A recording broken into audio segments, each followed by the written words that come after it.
என்வழி cinema நண்பர்களுக்கு வணக்கம். பொதுவா ரஜினி பிறந்தநாள் வருதுன்னா, அவருடைய பழைய சூப்பர் ஹிட் படங்கள் அல்லது பிளாக் பஸ்டர் படங்கள் அல்லது இண்டஸ்ட்ரி ஹிட் படங்கள் என்னன்னு பார்த்து, அதுல ஏதாவது ஒரு படத்தை வந்து ரீரிலீஸ் பண்றது வழக்கம். இது வந்து பல ஆண்டுகளா வந்துகிட்டு இருக்கு. இன்னொன்னு முதல் முதலா இந்த பழைய படங்கள், பெரிய படங்களை ரீரிலீஸ் பண்ற கல்ச்சரை கொண்டு வந்ததும் வந்து ரஜினி தான். ஏன் அதுக்கு முன்ன எம்ஜிஆர் படங்கள்லாம் ரிலீஸ் ஆச்சுன்னா, அது வந்து ரீரிலீஸ் அப்படிங்கிற பேர்ல பண்ண மாட்டாங்க. செகண்ட் ரிலீஸ், தேர்ட் ரிலீஸ் அப்படிங்கிற மாதிரி வந்து அது வழக்கமா நடக்கிறது இதெல்லாம். பட் ஒரு ஒரு குறிப்பிட்ட அக்கேஷனுக்கு ஒரு தன்னுடைய மிகப்பெரிய படம் எதையாவது ஒண்ணு வந்து ரீரிலீஸ் பண்ணி அது மிகப்பெரிய வைப் ஆக்குறது அப்படிங்கிற கல்ச்சரை தொடங்கி வச்சது சூப்பர் ஸ்டார் ரஜினி தான். தமிழ் சினிமாவில் இந்த மாதிரி பல கல்ச்சர்ஸ் தொடங்கி வச்சது அவர் தான். அதாவது இந்த அதிகாலை காட்சி அல்லது நள்ளிரவு காட்சி படம் ரிலீஸுக்கு முன்னாடியே, அதே போல இந்த மாதிரி ரீரிலீஸ், அந்த தேட்டர் செலிப்ரேஷன்ஸ், அந்த கட் அவுட், அந்த மிகப்பெரிய கட் அவுட் வைக்கிறாங்களா, அது இப்படி எல்லாத்தையுமே வந்து தமிழ் சினிமாவில் முதல்ல ஆரம்பிச்சது எதுன்னு பாத்தீங்கன்னா ஒரு ரஜினி படத்துக்காக தான் இருக்கும். ஸோ இந்த ரீரிலீஸ் கல்ச்சர்ல இன்னைக்கு வரைக்கும் லீடிங்ல இருக்கிறது யாருன்னா அதுவும் சூப்பர் ஸ்டார் ரஜினி அவர்கள் தான். இதற்கு முன்பு வந்து நிறைய முறை நீங்க பாஷா பலமுறை ரிலீஸ் ஆயிருக்கு, முத்து பலமுறை ரிலீஸ் ஆயிருக்கு, சந்திரமுகி கணக்கெல்லாம் ரிலீஸ் ஆயிருக்கு. ஆனா இந்த ஆண்டு ரிலீஸ் ஆன ஒரு படம் இருக்கு, இந்த தளபதி. இந்த படம் பண்ண சாதனையை அந்த படங்கள் எல்லாம் பண்ணுச்சான்னு பாத்தீங்கன்னா சந்தேகம் அப்படின்னு தான் சொல்லலாம்.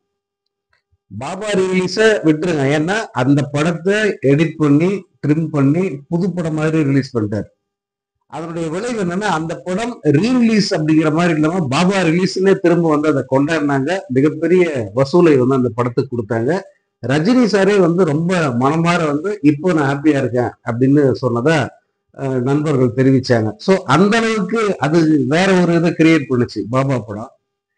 ஆனா அந்த தளபதி வந்து அந்த ரீரிலீஸ் செலிப்ரேஷன் வந்து ஒரு புது சரித்திரம் படைச்சிருச்சு அப்படின்னு சொல்லலாம். ஒவ்வொரு ஏரியாவிலும் இந்த படத்தை ரசிகர்கள் கொண்டாடின விதத்தை வீடியோக்களை பார்க்கும் போதெல்லாம் ரொம்ப பிரமிப்பா இருக்கு. யாருக்கு இப்படி எல்லாம் ஃபேன்ஸ் அமைவாங்க?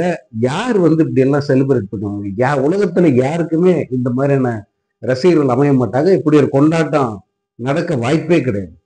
ஒரு பெங்களூர்ல ஒரு தியேட்டர்ல இந்த படத்தை வந்து இந்த படம் ரிலீஸ் ஆகுது. படத்தினுடைய முதல் காட்சியில வந்து டைட்டில் கடைசி எண்டு வரைக்கும் வந்து ஜனங்க எழுந்து நின்று ஆர்ப்பரிச்சு அந்த படத்தை வந்து கொண்டாடி இருக்காங்க.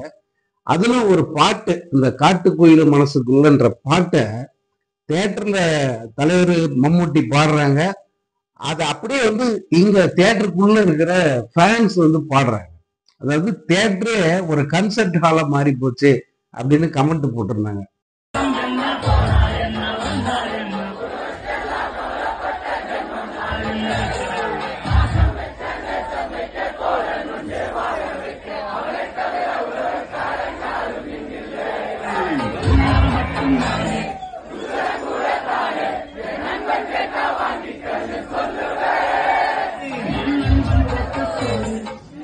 அந்த அளவுக்கு உற்சாக மிகுதியா கொண்டாடுறாங்க. அதுக்கு முக்கியமான காரணம் வந்து ராஜா சாரோட இசை. இந்த படத்துல நான் பலமுறை சொல்லியிருக்கேன், ரஜினி, மம்முட்டி, இளையராஜா 3 பேருமே வந்து ஹீரோக்கள் தான் அந்த படத்துல.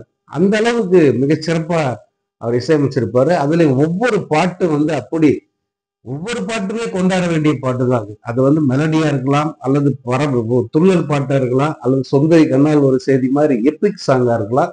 எல்லாத்தையுமே வந்து செலிப்ரேட் பண்ண வேண்டிய பாடல்களா அவர் போட்டு கொடுத்திருந்தாரு.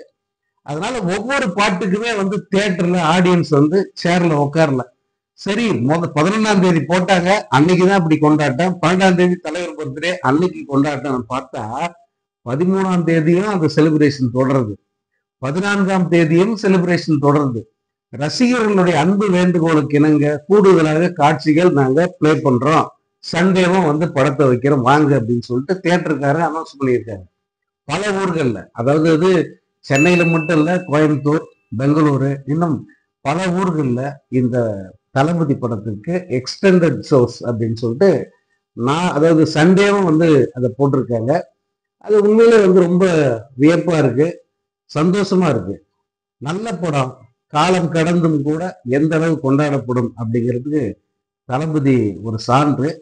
இந்த படம் ரீரிலீஸ்ல என்ன இந்த படம் சாதனை பண்ணுச்சுன்னா, ரசிகர்களை உற்சாகத்தின் உச்சிக்கே எடுத்துட்டு போயிடுச்சு. இதை விட என்ன பெரிய சாதனை வேணும்? எந்த படமும் செய்யாத மிகப்பெரிய சாதனை அது. அதை தளபதி வந்து செஞ்சிருக்கு.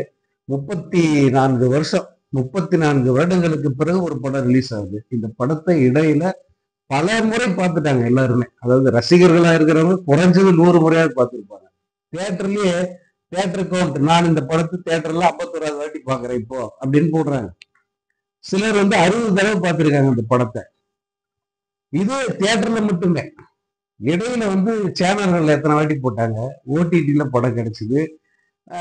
பல முறை வந்து ரீரிலீஸ் ஆகிருக்கு. ஏற்கனவே பல முறை வந்து தியேட்டர்ல ரிலீஸ் பண்ணியிருக்காங்க. அப்படி இருந்தும் கூட இந்த 3 பத்தாண்டுகள் கடந்தும் கூட இந்த படம் ஃப்ரெஷ்ஷா இருக்கு.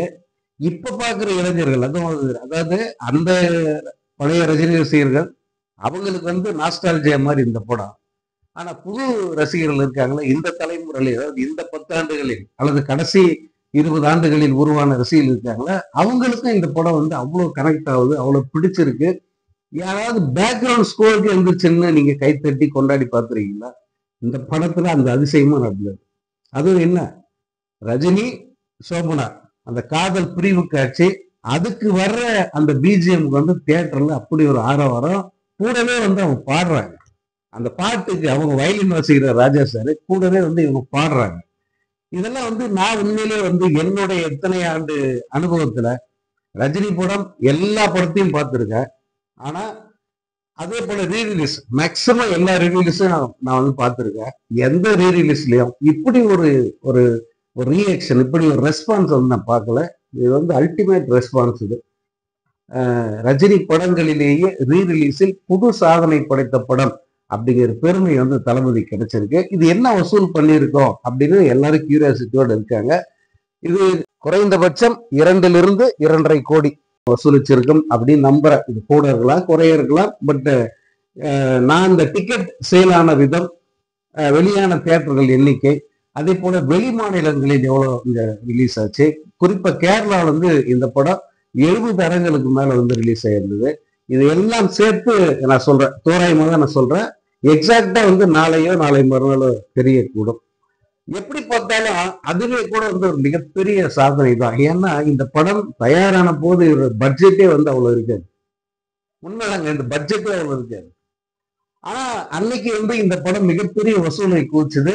முதல் 20 கோடி குவித்த படம் அப்படிங்கிற பெருமை தளபதிக்கு உண்டு. அன்னைக்கே வந்து இது ஒரு பேன் இந்தியா படம் தான். இந்த தளபதி அன்னைக்கே பேன் இந்தியா படம். இந்த படத்தை அப்படியே வந்து ஹிந்தியில இதே தலைப்புல வந்து ரிலீஸ் பண்ணாங்க. கேரளாவில் வந்து இந்த படம் சில்வர் ஜூப்ளி. அண்டை மாநிலங்கள்ல இந்த படத்துக்கு மிகப்பெரிய வரவேற்பு. அதனால 34 வருஷத்துக்கு முன்னே பேன் இந்தியா படம் பண்ணி மிகப்பெரிய வெற்றியை கண்டவர் ரஜினிகாந்த்.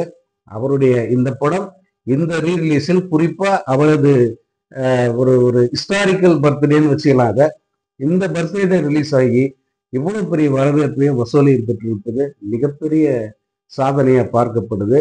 அதே போல கொண்டாட்டத்தில் உச்சம்னா அது தளபதி. அதே போல இந்த தளபதி கொடுத்த உற்சாகத்துல வந்து ரசிகர்கள் இன்னும் பல மடங்கு அதிகமாக ரஜினி அவர்களுடைய பிறந்த நாளை கொண்டாடி தீர்த்தாங்க. ஸோ தளபதி